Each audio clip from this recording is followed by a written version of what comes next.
dagan-dagang nilabay nga oras, karon pa ba ka makauna o gatras? Ipadayon og sa imong nasugan, resultara ang tanan sa katapusan.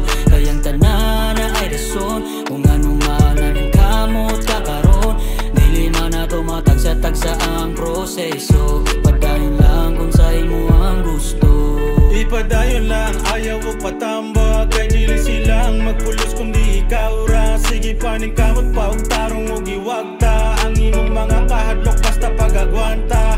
Kayang-kaya ni mo na saling sa imong gama, bisag unsa pay duwa, butang ilang ug ugma. Positibo ang guwa og pabili ba sila sa imuhang gihuwat, maayong resulta sa tanan. Ayaw ka bala ka, basta mubuhat ka na akay mapuslan. Tanang hago ug tas karon mga wagta.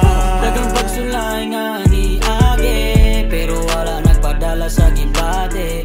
Bisag unsa pa mga kasakit, di padayon nga walay pasangit. Salamat sa tanan nga nituo, karon hinay-hinay naabot ang gusto. Basta na itinanom na'y maani, salamat sa mga amigong wa mo pase. Karon nga mo padayon ko sa akong nasugan, wala na'y rason para ako panguundang. Nganong usbon man ako ang kahimtang, kay diri dagan man ko nakatunan.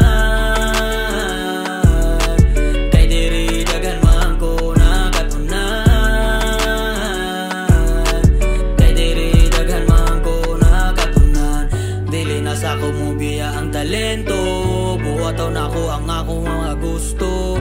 Dili na sa ko mo biya ang talento, buhaton ako ang mga gusto. Sa dagan-dagang nilabay nga oras, karon pa ba ka makauna o gatras?